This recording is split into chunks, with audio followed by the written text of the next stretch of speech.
Previously on Build the Roster. We spent about an hour and a half talking about what characters we would love to see in Marvel Vs. Capcom 4. I mean, I guess I could fully recap that for you guys, but we would be here forever, so just go ahead and click on the card that's popping up right now and watch it for yourself. Seriously, I'm not recapping it, that would be insane. Just go watch it. Then, when you're done, come back and rejoin us.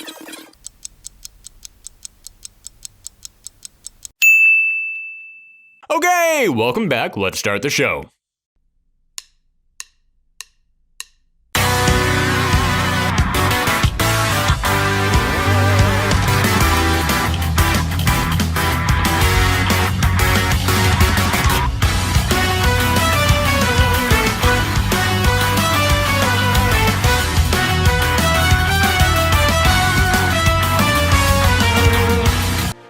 And welcome back to Build the Roster, the show where we pick our dream roster for a hypothetical fighting game.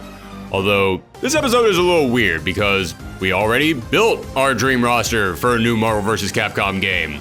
So this episode is just build the rest of the game, I guess. Yeah, that doesn't quite have the same ring to it, does it? Yeah, this isn't something that we plan on normally doing on this show, but it's Marvel, baby! I love this franchise, and even the slightest rumors of another game being talked about get my brain firing out ideas. Plus, again, did you see Marvel vs. Capcom Infinite? Actually, scratch that. Have you seen all Capcom fighting games for the past generation? This franchise needs help if it's ever going to come back. So today, we're going to cover everything beyond the roster. That means stages, modes, story, presentation, all the nooks and crannies inside this delicious English muffin of a fighting game. In fact, the only thing that we're not going to cover in today's video is the mechanics of how the game will play, because honestly, listen, I talked a lot of smack about Marvel vs. Capcom Infinite, and will continue to do so, but the one thing that I absolutely have to give that game is it plays wonderfully. When it comes to gameplay, that is honestly my favorite of the Marvel vs. Capcom series. So honestly, in my dream pitch for Marvel vs. Capcom 4, when it comes to how the game would actually play, my dream pitch is to just get those guys back and have them redo all that all over again. Maybe take out the gym system, throw in a third character again, but for the love of God, just keep the tag mechanic in there. The way that they implemented the new tag system in Marvel vs. Capcom Infinite was chef's kiss, just so perfect. So yes, we will be covering a lot in today's video, but when it comes to the actual mechanics of the game, I actually have no notes on that. You guys do you. Let's start with the stages because, well, prepare for my most controversial opinion of the entire video, but I never felt like the stages in Marvel vs. Capcom games lived up to the premise. Don't get me wrong, I love these stages and they carry a lot of nostalgia behind them, but, I mean, it's Marvel, it's Capcom, it's the crossover kings, and what do we get for stages? A bathhouse and a big goofy clown face. Yeah, I don't get it. Okay, that's not fair. The stages in Marvel vs. Capcom 2 might not have been themed around anything, but they did look great and had amazing scores behind them. It's just disappointing that they could have been picked up and dropped into literally any other fighting game. And the first MVC game did have some Marvel and Capcom themed stages. So did Marvel vs. Capcom 3. And they were a lot of fun. I actually really enjoyed these stages. But it always felt like they could have gone further. Like they weren't meeting the hype behind this premise. And when it came to Marvel vs. Capcom Infinite, yeah, they had a good idea in there, merging the locations from both worlds together. That sounds like a recipe to provide fan service to both franchises. But what we got was a whole lot of nothing. We had one stage that actually lived up to this potential, and then everything else was fairly generic. Almost like the flavor of both worlds canceled each other out to leave us with something that didn't feel like anything. I mean, look at this stage. If you didn't see the words Metro City up there, would you have any idea where this is set? But I do like the idea of merging elements from these worlds, and I am going to take that idea and use it for our stages, but take it in a different direction. Rather than having the worlds actually merge together, I'm going to have these stages firmly set in one world, but then, after a set amount of time, characters from other series would start to show up. Let's move into some examples so that way you can understand what I mean. But first, we have to answer one important question. How many stages do we have? Not including the train stages, Ultimate Marvel vs. Capcom 3 had 18 stages. A pretty impressive number, although half of them were just reskins of other stages. And Infinite had 15, although about 5 of them were about a foot and a half to the left of the other stages, making them feel almost exactly the same. And you had to unlock them to play on them. And they were kind of terrible. So part of me wants to say, we're going larger than ever with 20, no, 30 stages! But yeah, that's not happening. Again, I'm trying to be realistic here and not overwork the development team too much, so I'm only going to go with 14 stages. However, even though I'm not topping it on quantity, I'm going to go overboard with quality because none of these stages will be copies or similarities to each other, with more variety and, as you'll soon see, more moving parts. Let's start with the first stage from Capcom, Able City, the futuristic homeworld of Mega Man X. We'd have a high-tech city street with robotic citizens watching the battle play out, but after a certain amount of time, we'd see the big electronic billboards on the buildings flicker and the video feed would be replaced by Ultron.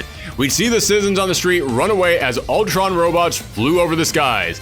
This is what we would call a stage act break, and each stage would have at least one where after a set amount of time, something would change. But some stages would even have 2 where after another amount of time passed, another action would take place. For example, in Able City, after Ultron took over, a second act break would happen after a set amount of time, where X and Vision would arrive on the scene, beating up the Ultrons, and the citizens would return and cheer. This is the pattern that most of these act breaks would follow. Start with stage from World A, characters from World B arrive, and then if there's a second break, the characters from A and B come together. And some of you might think there is no way that could work. It would be too distracting, you would have too much action in the background. True, for some players, especially those on the competitive scene, these act breaks would be too much on the screen and could cause them to get distracted at a pivotal moment. That is why you would have the option to turn the act breaks off on every stage. Much like how you can turn the stage hazards off in Smash Bros, you could select it so that the act breaks just don't happen. Meaning whatever background you had at the start of the match would just remain throughout the game. In other words, if you selected Able City and you turned the act breaks off, the scene would start with the citizens of Able City standing around the background watching you guys fight, and they would just continue to do that. They would just stand there doing their same action over and over again until the battle was done. It's actually not that complicated. Next, moving in alphabetical order, we head to Marvel with Asgard. Now, we got Asgard Marvel vs. Capcom 3, and honestly, it looked great. I think that was one of the better stages when this game began. However, we can't just copy and paste it directly into this game. We do have to change it up for this new installment. So in Marvel vs. Capcom 4, the fight is now going to be set on the Rainbow Bridge leading up to the floating sea of Asgard in the background. Think old school Kirby cover design when you picture this stage. For the act break, since Asgard is the home of the gods, we would have a pair of Capcom gods show up as Orochi and Amaterasu would come down and start doing battle around the city. Maybe you could even have Orochi appear by breaking through the Rainbow Bridge in the background, leaving shards of the brightly colored bridge to just float around the empty space behind you throughout the rest of the fight. Now we head to the land of Astera, the setting for your base in Monster Hunter World. You could have the various hunters watching you and cheering you on in the background. You could even have the muscular chef at his booth whipping you up a feast. When the act break comes, the city would come under attack from one of Marvel's biggest monsters, Fing Fang Foom. Throughout the rest of the battle, he would rampage in the background as hunters jump on him and try and hold onto his back. Now, there wouldn't be a second act break in here, but when the match is over and everything slows down for the big KO text to appear on the screen, a hunter on Foom's head would smack him with their sword, causing him to fall over defeated so everyone would cheer as you're declared the winner. Next is a fairly obvious choice, Avengers Tower. You could load this one up with numerous heroes celebrating at a party with various members of the Avengers cheering you on as they have a drink and a bite to eat. When the act break comes, the alarm would go off and the Marvel heroes would run out as you see their Quinjet fly off outside the window. Then a door would creak open and a collection of Capcom heroes would poke their head out. When they see that the coast is clear, they would come running in to start their own party, picking up their drinks and food, cheering you on in their place. Now for something a bit darker, a bit spookier. Resident Evil 7 revitalized this franchise and gave us a terrifying new location, the Baker Estate. We would be outside the house with a clear shot of the multiple-story building behind us. We would see the Baker family of Jack and Marguerite running around, laughing and hooting and hollering, but when the act break comes, some of Marvel's classic monsters would appear. Werewolf by Night, Morbius, Simon Garth, Man-Thing, and many more would arrive out of the woods and start bursting out of the house itself, freaking out the Bakers, who would run off, leaving this monster mash to cheer you on instead. I'd even have the Bakers occasionally run out between the doors, being chased by Marvel monsters like something out of a Scooby-Doo cartoon. And occasionally, you could get an Easter egg where Fiona from Hunting Grounds ran out instead. Maybe we could even have a second act break where helicopters arrive and Chris Redfield and some other Resident Evil heroes hop out expecting to fight these monsters, but instead the monsters just welcome them and Chris, very confused by all this, just joins in.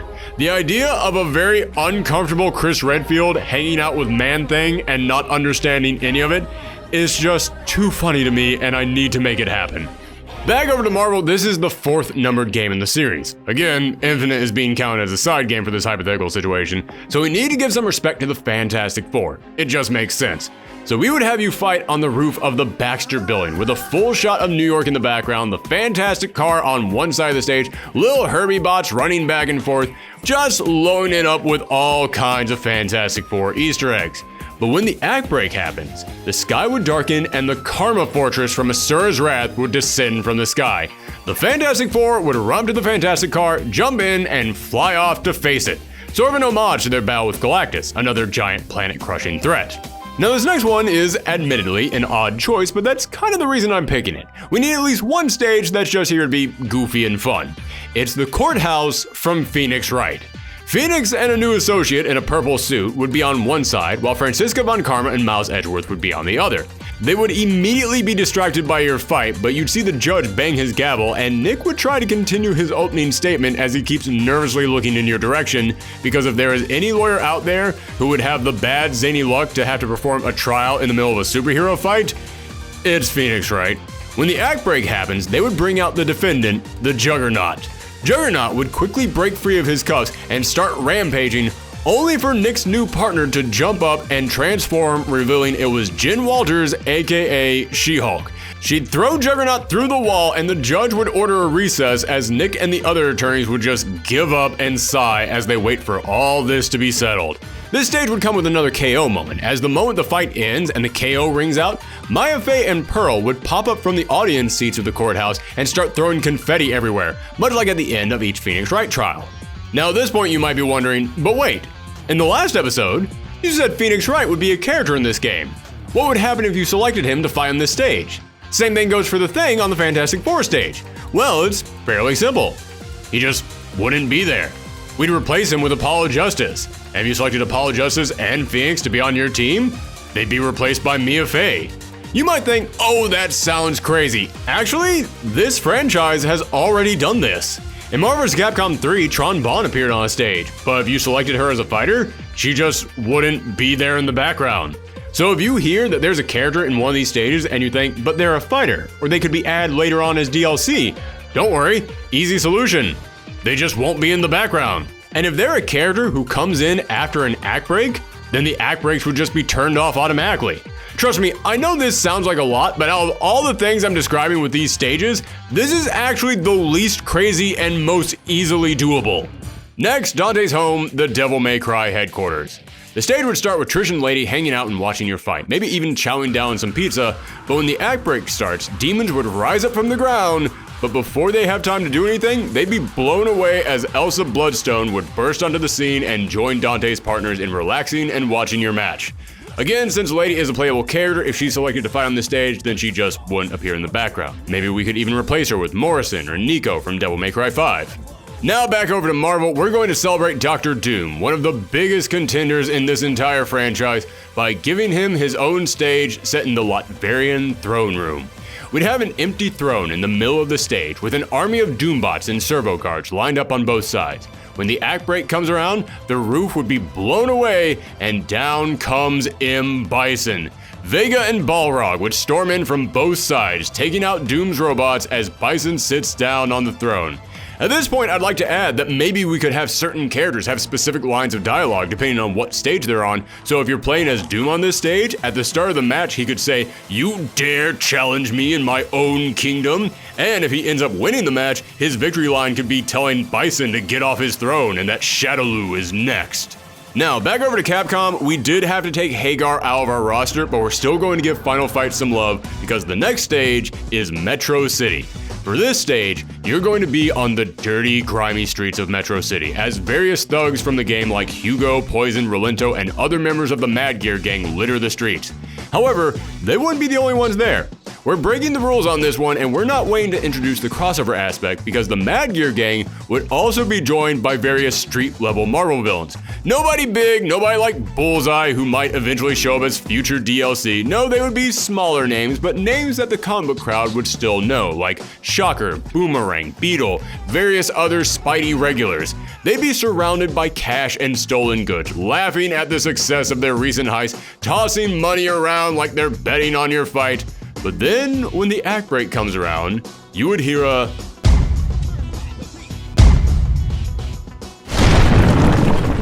as one of the brick walls they're leaning against starts pounding. Suddenly, the wall bursts apart to reveal Hagar, Cody, and Guy. The villains run off screen, occasionally running back and forth being chased by our heroes. But then when the second act break comes, the villains run back out, look around like they're safe, take a sigh of relief, only to hear another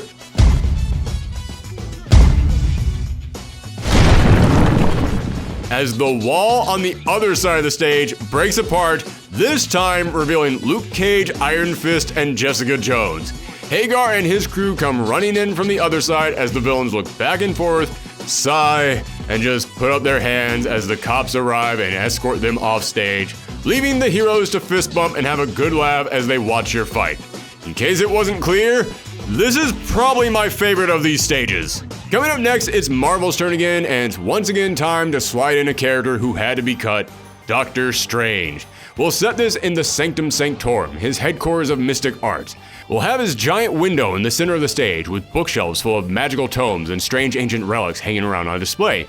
The good doctor himself will be floating off to one side of the stage, meditating, and as the match starts, you'll see his astral form float out of his body and fly away, leaving his sleeping physical form there unaffected by the battle. On the other side of the stage, his assistant Wong will be watching over everything that transpires. When the act break starts, various magically themed Capcom characters barge their way in and start messing with Strange's collection. You could have Tessa from Red Earth, or Rose and Minot from Street Fighter, or Maya from Phoenix Wright, running back and forth and picking up items and examining them and opening up books as Wong runs between them asking them not to touch anything. They completely wreck the place, leaving Wong alone to just groan and shake his head at what he has to clean up. At the end of the match, when the KO hits the screen and everything slows down, Strange's astral form would return to his body as he just looks around this mess and wonders, what the heck just happened? Next, another Marvel stage, and one I definitely want to see in here because it's a stage I've won for years now, and I feel like Marvel vs. Capcom Infinite gave us the cheap Kmart knockoff version. Yes, I'm talking about Black Panther's home of Wakanda. We'd have the fight set in a huge stage, either the Black Panther's throne room or the Battle Coliseum where T'Challa had to fight to become the king. Maybe we could change it to be at the waterfall from the movie because, yes, I'd rather go with something from the comics, but hey man, the waterfall from the movie was a badass setting and it's very recognizable. You would see T'Challa and his sister Shuri, as well as many members of the Dora Milaje watching this battle. Plenty of Panther imagery all around. It's a very serious setting, which means the act break is going to be over the top silly to break that up. We'd have a mess of Capcom feline characters run into the stage, starting with a pack of palicos from Monster Hunter, who would begin jumping everywhere and making a mess, followed by Felicia and her family, Yellow Iris from Battle Circuit, Cat and Ray from Breath of Fire, each chasing after the palicos. The Dora Milaje join in with the Capcom characters trying to grab these little tiny cat characters, as Shuri actually makes friends with one of these small creatures and begins petting one. The only one not fazed at all by any of this is Black Panther, who still stands there completely unflinching as he continues to watch the fight. Maybe we could even throw in one last gag at the KO screen as a palico would land on Black Panther's head, and he would just grab it, pick it up, stare at, and then he would be so intimidating that all the other palicos would just instantly flee the scene. Now, the final Capcom stage is going to be one of the simpler ones. It's the World Tournament stage from Street Fighter. Fairly simple, it would just be a big arena with cheering fans made up of characters from both worlds, but we would also have 2 other stages in the background. This act break would be much more subtle, as we would have 2 more matches start up in these background stages as Iron Fist and Chun-Li enter into one ring and Shang-Chi and Fei Long enter into another. As I said, these act breaks would be pretty small by comparison since they'd be happening further in the background, but with the huge cheering crowd and all the additional fanfare, this would still be one of the more active stages. And that brings me to the final stage, the Xavier Mansion. It's always shocked me that we never got an X-Men themed stage in these games when the X-Men literally began the entire Versus series. I mean, yes, in Ultimate Marvel Vs Capcom 3, we did get the Days of Future Past stage, and that was actually a really cool stage, but it was also just a reskin of the Metro City stage, so I feel like that only counts for half a point. And sure, the Danger Room has technically been in here almost since the start, but it's pretty much just a glorified training stage. We need something that is completely its own original thing and firmly says X-Men. You'd start outside the school as all the students are hanging out in front cheering you on. Rockslide, Armor, Pixie, Shark Girl, Quentin Quire, and many other recent additions to the X-Men student body. I'd make sure to focus on the students because during the act break, we would see another school bus drive up. The doors would open, and out would come the students from the rival school's Project Justice franchise. The X students would stand on one side, and the rival school students would stand on the other, basically stepping up to each other, implying that there was some kind of a competition going on between their schools with their pride on the line. So those are our 14 stages. Again, it's fewer than the last games, but we're not doubling up any stages and we're loading more fan service and features into these stages than in any other installment of this game before, so I say it all works out. But speaking of fan service and features, we're not done yet. We need to figure out what other special attractions are we going to add into this game. What other modes are we bringing to Marvel Vs Capcom 4? As I said many times on the last episode, Marvel vs. Capcom Infinite had great mechanics, but outside of that, it was lacking in substance. It had a story mode, and that was a thing, but that was about it. We're not doing that this time. We're going to put plenty in here to play around with.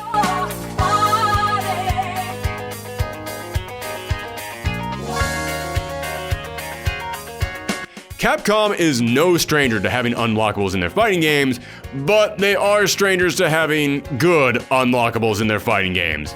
Oh? What's that? I played 200 matches as Ryu, and now I have a special Ryu-themed title I can use on my player card that represents me online? Hey! That's great! If it wasn't the only thing you really offered me. Yeah, the player cards and title cards are, they're neat. They're, certainly something. I mean, I guess. They're not really good, but, they're not bad either. It's like air. You don't see it, smell it, taste it, or even recognize that it exists. Except that air is kind of necessary for survival, while about half the people who play fighting games don't even touch the titles or player cards. So sure, we'll keep the titles and icons in here because, as I said, it's not hurting anyone, and there are people out there who actually do enjoy them, and I guess they do technically count as content, and more content tends to be a good thing, but they will be the absolute smallest reward we will be providing the players with. So what else are we bringing to the table? Costumes, music tracks, artwork, intros, outros, colors, taunts, and so much more. And you would be able to unlock each of these by playing the game and meeting certain goals. You could get some titles or colors for a character just by winning a few matches with them, but let's say that you wanted a character's costume. Then you might have to pull off something a little bit trickier like finishing 20 matches with that character's level 3 super. Something that requires some work. Sort of the in-game equivalent of trophies or achievements. And you could tailor some of these achievements to make them specific for each character. For example, in most Resident Evil games, you could unlock something great if you beat the game under a certain amount of time. So for the Resident Evil characters, maybe you could unlock their costumes if you beat their classic arcade mode under a certain amount of time. Or for the Thing, you could get something good for beating Dr. Doom on the Fantastic Four stage using your level 3 super. Or for Phoenix Wright, maybe you could get one of his costumes if you put one of the villain characters on trial using his level 3 super. But what if you don't want to spend all that time? What if you don't want to grind away doing the exact same thing over and over and over again? Or what if you don't want to wait for that very specific situation to come up so that way you can get that exact costume that you want? What if you want the reward that you want right now? How could you unlock it then? Simple. Just buy it in the store. Now, okay, I know a lot of people are jumping at the screen right now saying, oh, here it comes. Here come the microtransactions where you just load all this content behind a paywall. Okay, again, this is all hypothetical. This is just what I would do.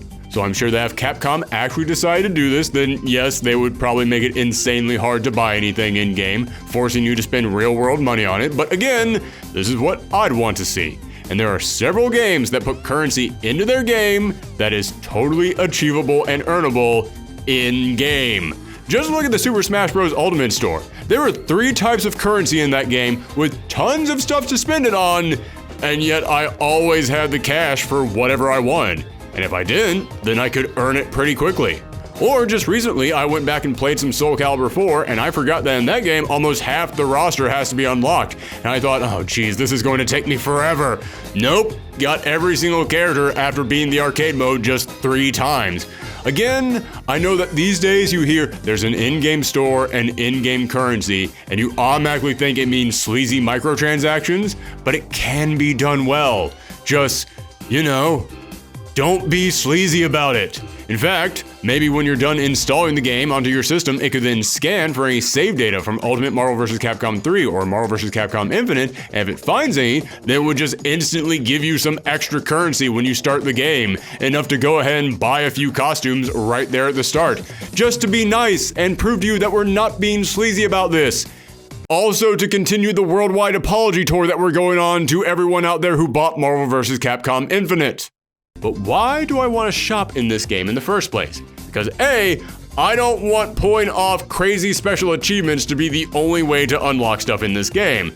I'd like you to be able to say, I have this many coins, the thing I want costs that much, give it to me now. We have already seen in Mortal Kombat 11 how upset people get when you lock the intros and outros and costumes that you want for a character behind hours and hours and hours of towers. But also, and most importantly, because the shop is a perfect way to fit in even more references and cameos. Somebody has to run the shop after all. Imagine if there were 8 shops, 4 for Marvel, 4 for Capcom. You could have a shop for the artwork and musical tracks, which would include 3 different tracks for each character that you could switch between in the fights depending on which tunes you like the best. Same goes for the menu screen. We'd load up as much nostalgia as we could with remixes and straight transfers from older tracks from the previous games and brand new songs for each character. The Capcom side of the store would be run by Seal from Mega Man Zero, and the Marvel side would be run by Maria Hill. Next, we would have a shop for titles, icons, and other customizables for your online play or your hub. The Capcom shop would be run by the Merchant from Resident Evil 4, and the Marvel side would be run by Forge from the X-Men. Third shop would focus on actions, so these would be things like different intros or victory animations, as well as additional taunts that you could select for each character. The intros and outros wouldn't change the voice lines, since like with the previous Versus games, those would depend on who is on your team or who your opponent is, but it would change the animation. The Capcom store would be run by Johnny Style and the rest of the Sea Rabbits from Zack and Wiki. An obscure grab, I know, but as I said in the last episode, the obscure grabs are what make these games so special. Also, I'm picking Johnny Style because the Marvel side would be run by Howard the Duck, and I just love the idea of 2 talking animals running the same shop. And the last shop would be for the costumes and colors, with the Capcom side being run by Nico from Devil May Cry 5, while the Marvel side is run by Mary Jane Watson.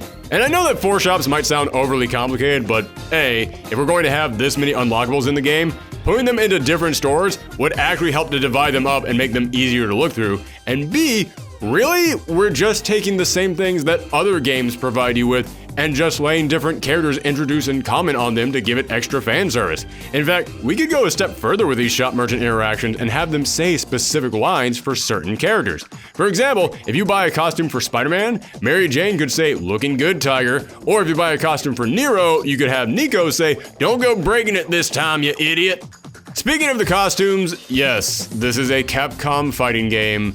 So of course, there's going to be wave after wave of additional costumes released as paid DLC. This strategy has been a huge success for Capcom in the past, basically saving Street Fighter V after its initial disappointing release, keeping it around to go on to become a huge success for the company. So, even though I am not a fan of holding out really good content for DLC, if this same thing could keep Marvel vs. Capcom 4 alive so that we could go on to keep putting out more and more characters, then honestly, I can live with that.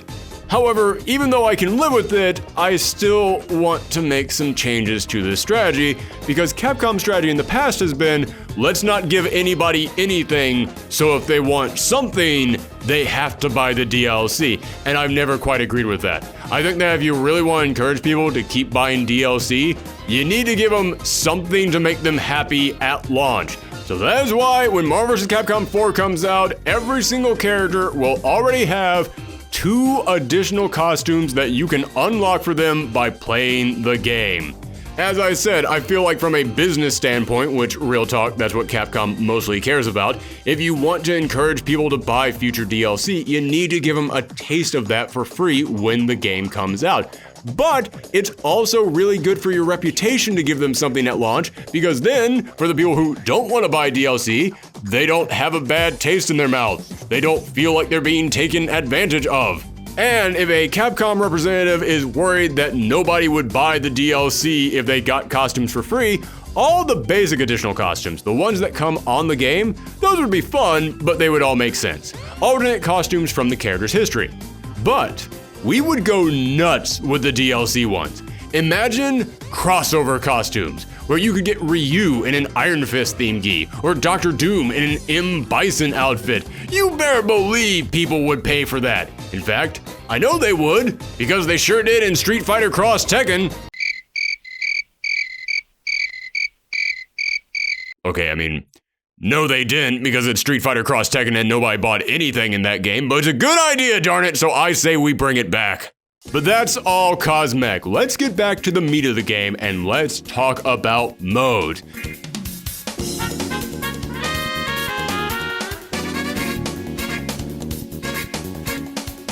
You'd have the obvious fighting game modes, such as arcade, training, time attack, and survival. Then, similar to NetherRealm games, we would include a daily challenge mode where each day we would throw out there some custom battles that dish out higher currency to keep players coming back repeatedly. I would also put team battles in there where you and 2 friends could play as an entire team of characters. Dragon Ball had it. Mortal Kombat 11 had something similar to it, even though that's not a team-based game. It's time for Marvel vs. Capcom to catch up. I would also include an encyclopedia mode where you could look up info on all the characters and locations and references present in this game. Marvel vs. Capcom 3 had something along these lines, which was nice, but I would go all in on this, including stills and art from previous games and comics to show off some of the big moments these entries talk about to really give new fans everything they need to know. Also, looking at this from a business point of view, if you can make these encyclopedia entries sound really cool, you might encourage these new fans to go and check out some games or comics they never picked up before. And I would love to bring back Heroes and Heralds. What is Heroes and Heralds, you might ask? You know Spirit Mode from Super Smash Bros. Ultimate, where you fight to earn spirits that represent countless other characters from various games that would then give you custom buffs? Yeah, Heroes and Heralds was that exact same idea 7 years earlier. However, as I said last episode, I want to try and be realistic with this, and when you look at everything else I've added in here already, Heroes and Heralds might be too much to ask of these developers. But we could save it to release it on a later installment of the game to help bring in a second wave of fans, including it as a free DLC for the people who already own the game. Kind of like what Capcom did when they add arcade mode to Street Fighter V. Still really weird to think that that wasn't included at launch. And of course, we have to include what any modern day fighting game can't be without, a story mode.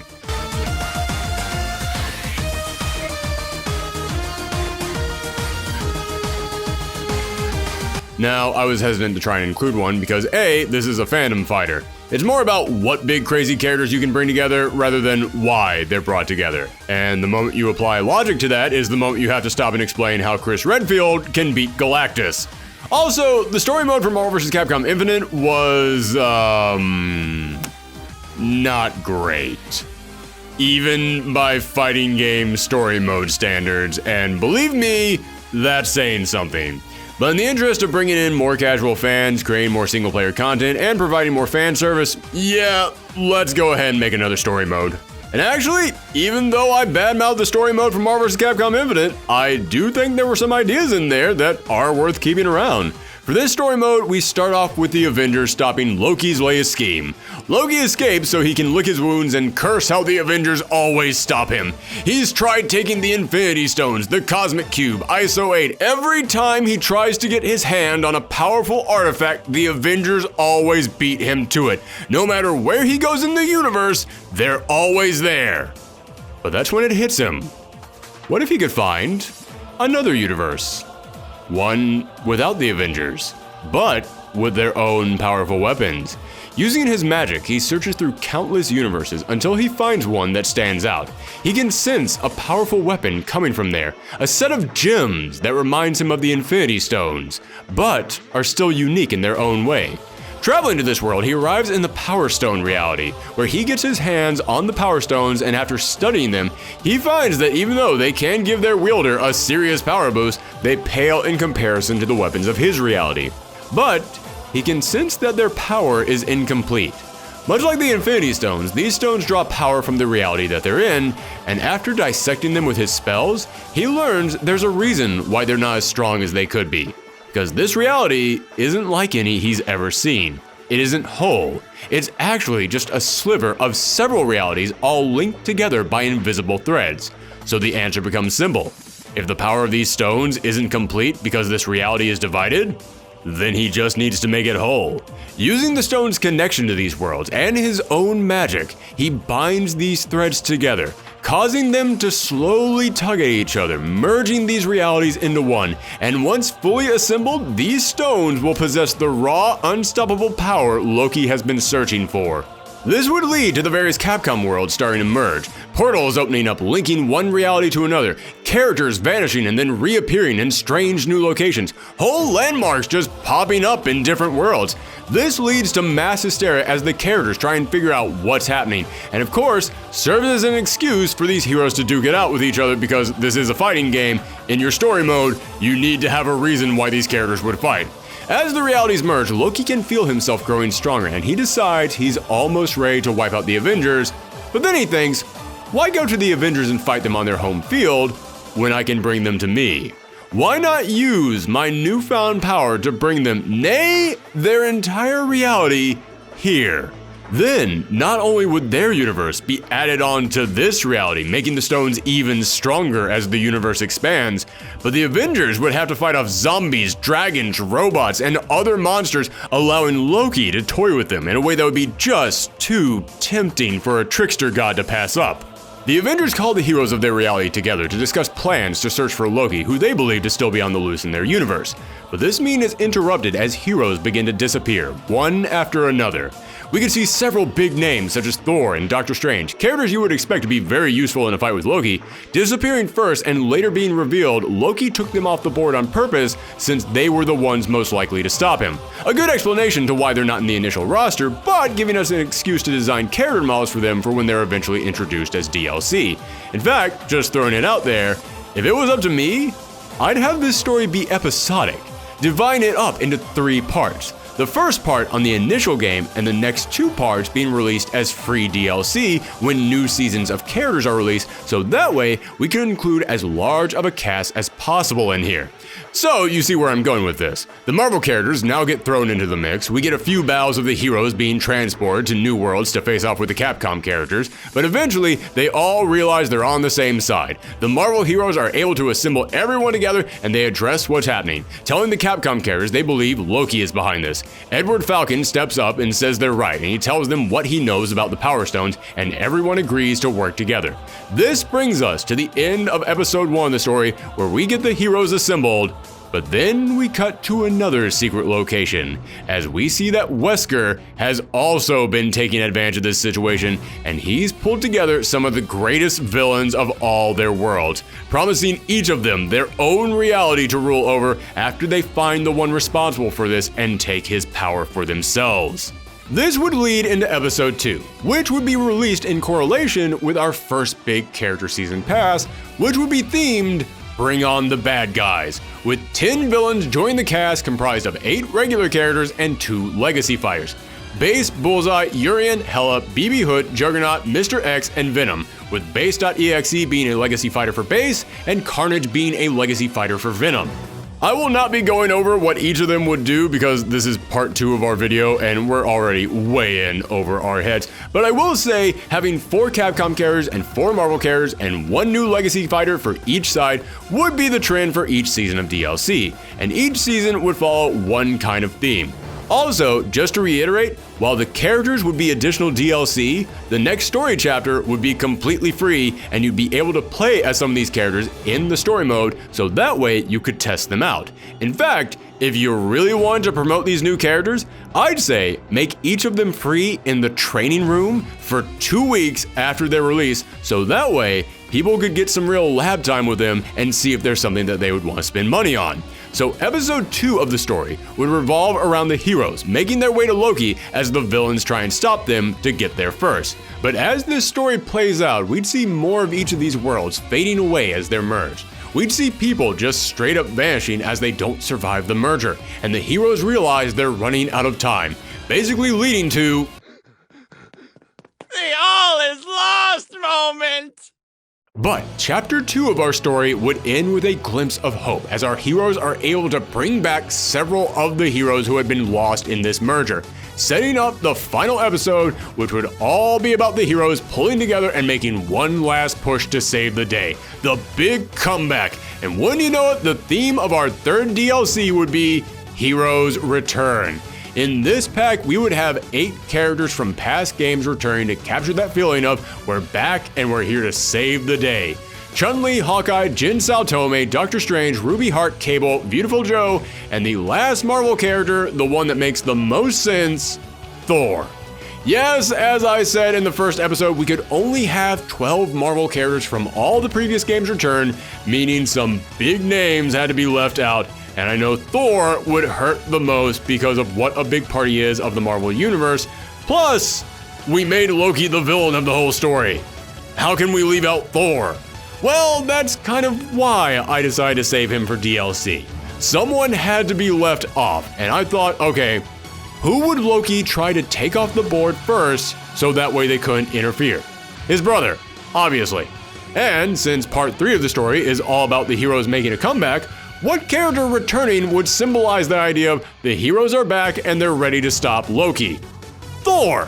And if this game was being worked on now, that means that this part of the storyline would come out around 2022, and who has a movie coming out that year that would make for some really good synergy? Thor! So yes, to answer many people's questions from part 1 of the video, I knew leaving Thor off from the initial roster seemed crazy. But he was the character that made the most sense to sacrifice so I could hold him off for this part of the story mode.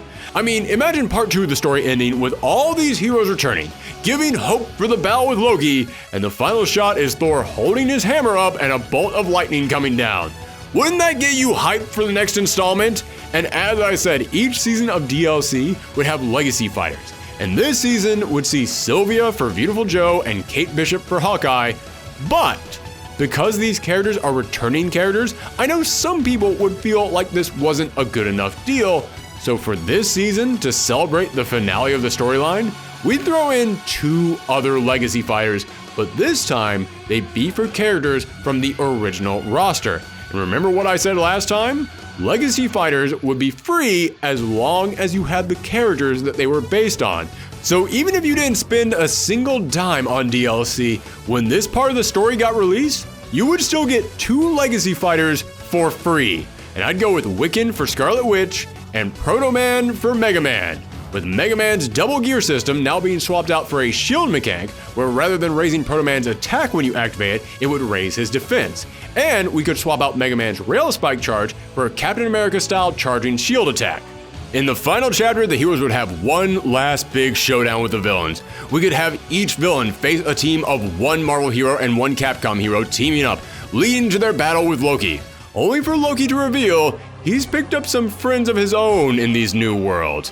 While exploring these realities, he found a creature he knew would make the perfect pet, and he calls down the Nergigante from Monster Hunter.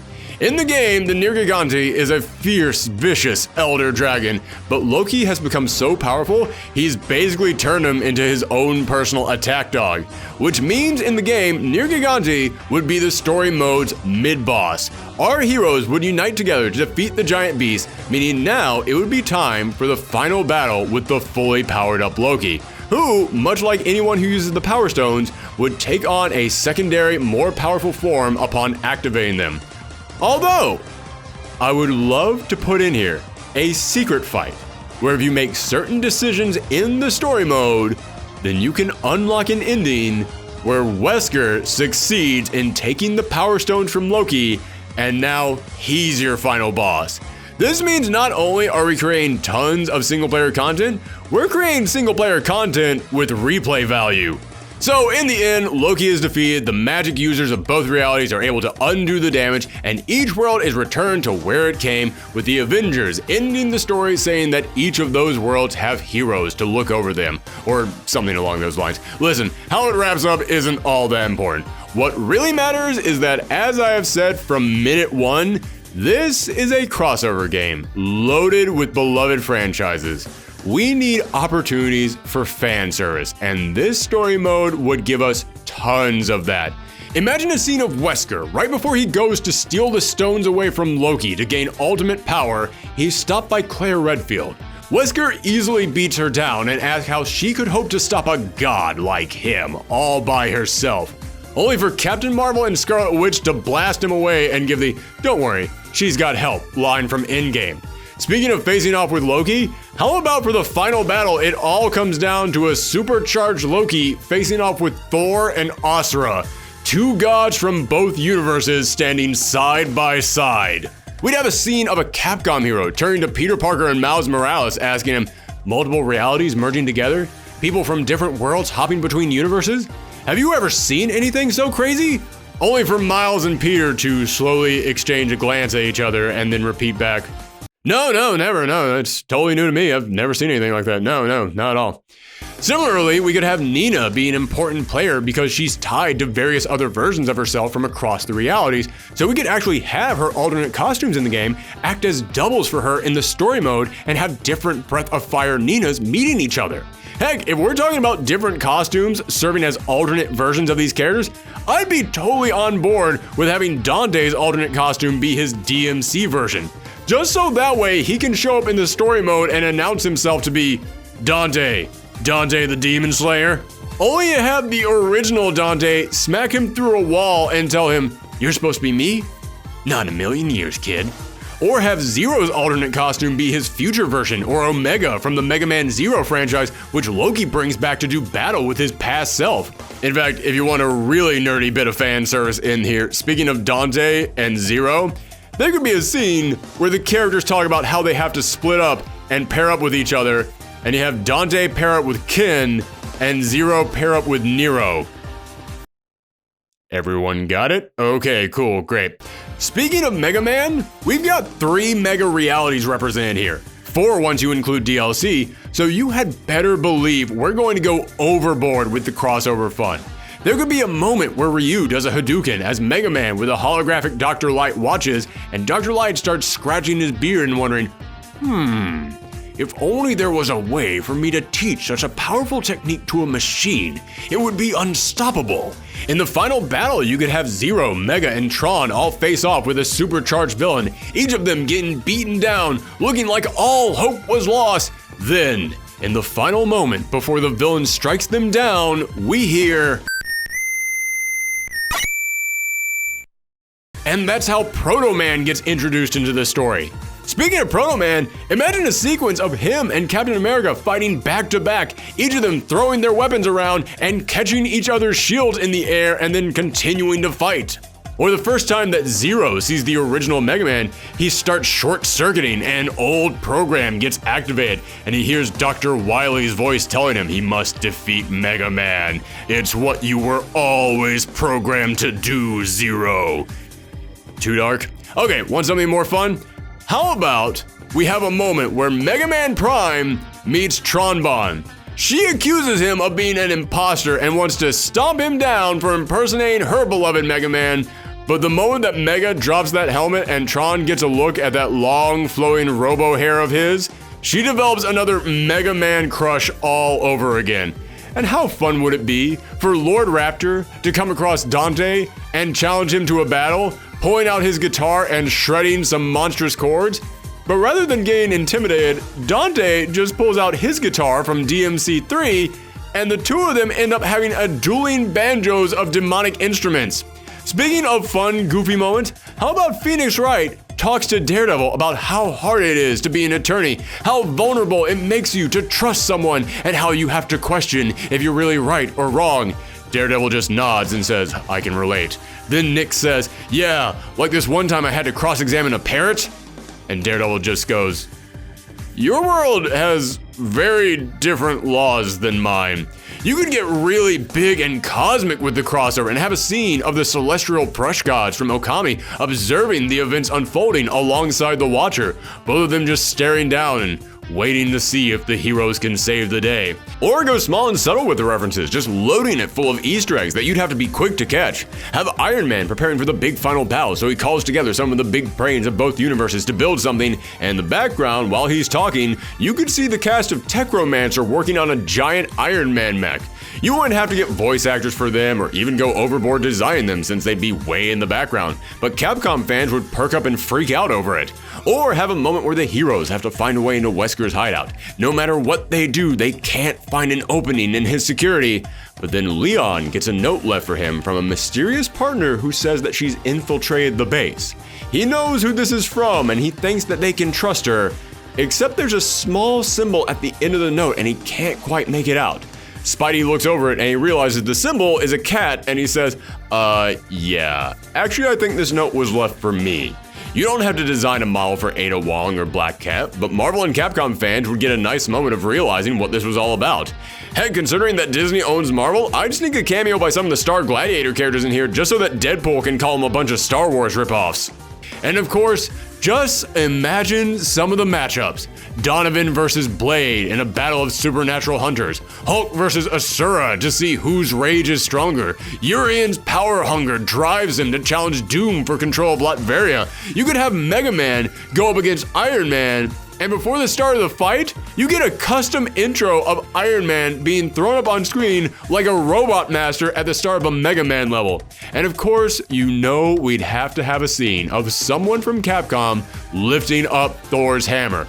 I don't know who we would get to do it. All I know is that if you told the internet someone in this story mode is going to lift up Thor's hammer, you would see dozens of videos go up asking who could it be. Basically being free promotion for the game. That extends to the Easter eggs as well. As I said, don't stop the fan service at this character meets this character. Have lots of little characters or locations or references in the background of scenes, and YouTube would jump on that. There'd be dozens of every Easter egg in Marvel Vs Capcom 4 videos going up, essentially turning content creators into free billboards for this game, because every one of those videos will convince a handful of people, oh, I didn't know they did that in this game. That looks kind of cool. Maybe I should pick it up. In fact, speaking of using the internet and content creators to act as free promotion for this game, prepare for my craziest idea of all. If it was at all possible, if there was any way we could get Capcom on board with this, I would tell people that this game was going to have 6 additional characters we were keeping a secret until it was released. You would have no idea who these characters were going to be until after the game came out. Then, on the night before its release, just a couple hours before that midnight release date came rolling on in, we would hold a press conference to announce the final 6 characters in the starting roster. And then we would have a screen up there on stage with us, and we'd say, ladies and gentlemen, the final 6 characters are, and then 6 question marks would appear. And we would say, we don't know who they're going to be, because it's going to be decided by you. We would create a website, and if you went to that site, you would see a list of 100 Capcom characters and 100 Marvel characters. and you'd get to vote on 5 characters from each. At the end of 2 weeks, we would tally up all the votes, reveal the top 10 characters from Capcom and the top 10 characters from Marvel, and you would get to vote again on the 3 that you wanted in. After another 2 weeks of voting, we would reveal the 3 Capcom and 3 Marvel characters that won, and those characters would be added to the game for free. I know, it is a crazy idea, but hear me out. Do you know how many YouTubers and Twitch streamers would flood their channels with videos about, I want you to vote on this character. Let's go through all the characters and vote on who should be in here. Let's look at these 200 characters and break them down on our custom tier list. You would have weeks of people talking about this game, and that would be better advertising than anything money could buy. In fact, if you really wanted to get Capcom on board with this, you could even tell them, yes, these 6 characters will be free, but only if you buy the game within the first 2 months that it's out. Again, I know that's kind of sleazy, but I think this is a really cool idea, and if you want to get Capcom on board with a really cool idea, you kind of have to show them how you can use it in sort of a sleazy way to make money, but hey, that's business. If it gets this awesome idea off the ground, I'm all for it. But that's all promotion stuff, that's stuff moving away from the main game itself, and there's still 2 more modes that I haven't talked about yet, just ripe for fan service.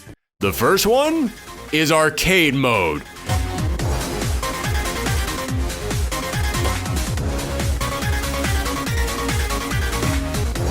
Remember how in Marvel vs. Capcom 3, each character had a 2-panel story that would show what they were doing after the fight?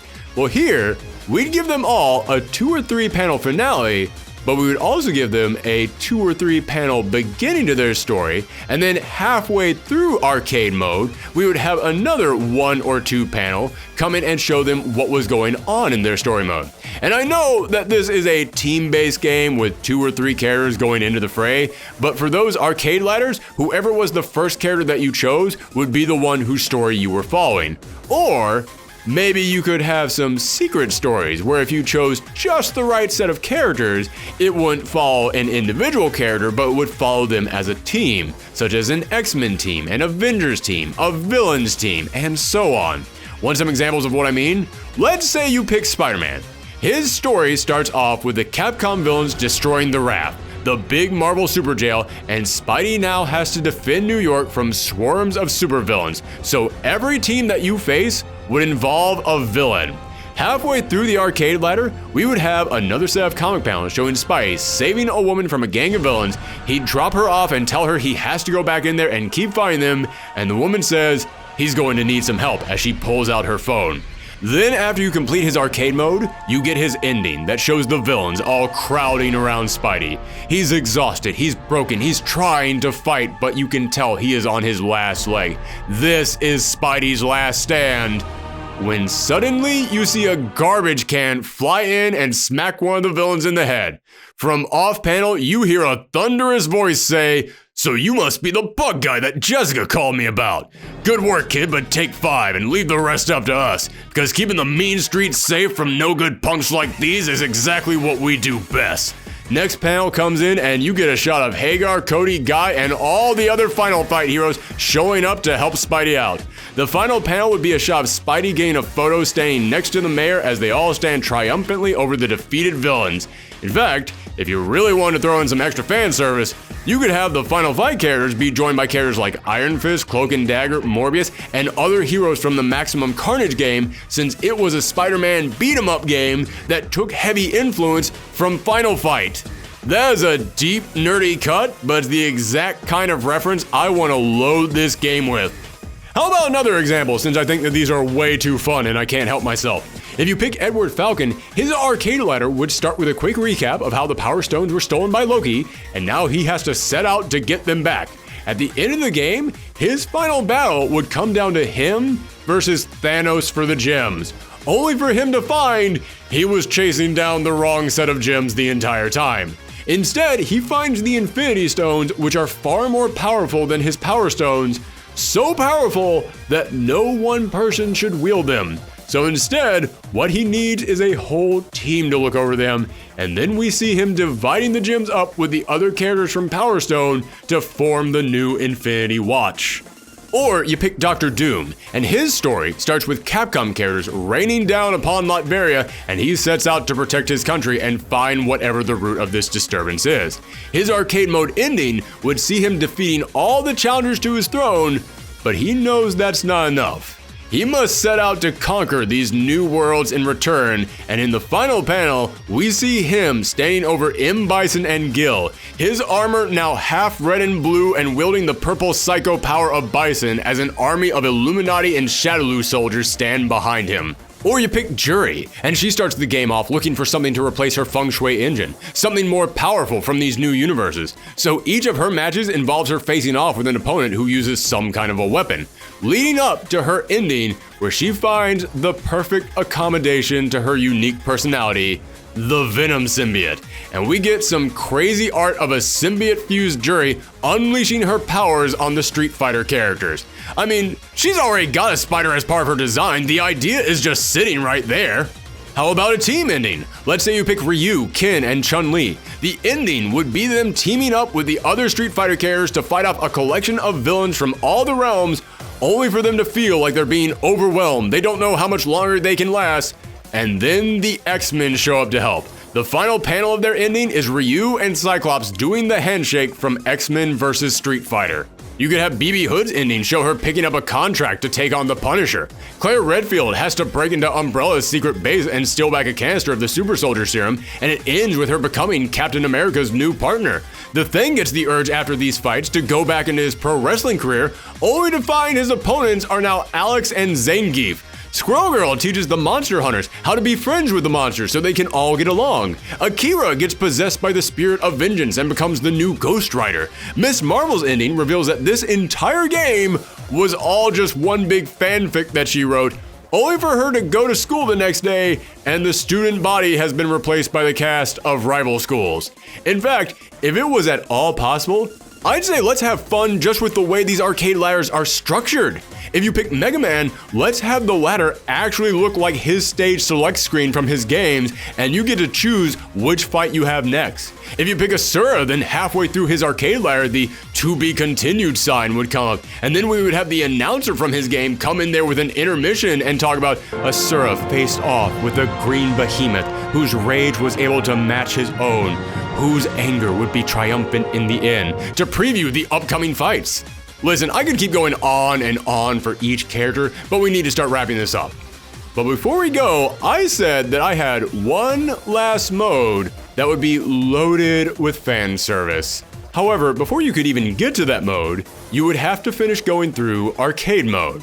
Remember how I mentioned in the story there could be a secret alternate ending where Wesker is the final boss? Yeah, I would continue that into the arcade mode. Let's go the Smash Bros. Ultimate route and make it so certain characters would have completely different final bosses. Or make it like Street Fighter games, where if you got a certain score or pulled off a certain requirement, then a new boss would be unlocked.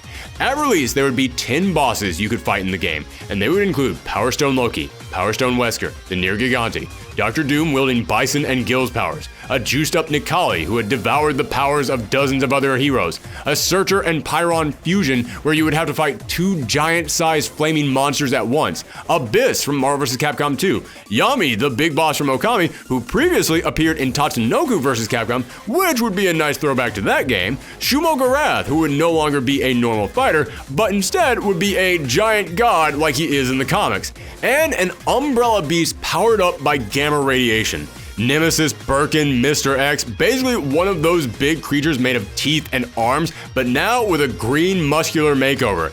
And there would be more added to the game as it continues to add DLC characters. You know Akuma would eventually come to this game, so you better believe Cyber Akuma would return as a boss when that happens. As I said, some of these bosses would be found in certain characters' arcade endings, such as the pumped up Umbrella Beast would be the final boss for Leon or Claire, Surtur and Pyron would be the final boss for the Darkstalker characters, Psycho Powered Doom would be unlocked after you beat arcade mode with Doom, and then that would now become a final boss for a handful of other characters. But some of these bosses could only be found by meeting certain crazy conditions, like getting a certain number of hyper combo finishes or perfects on a certain difficulty. And once you had fought all these bosses, the final mode for the game would be unlocked. Boss Rush Mode. you would now be able to fight against all these bosses one after another, and you would be able to win big new prizes in the game that you could only unlock by playing through this mode. So here we are. We are finally at the end of this epic video series, and I gotta tell you, I could keep going.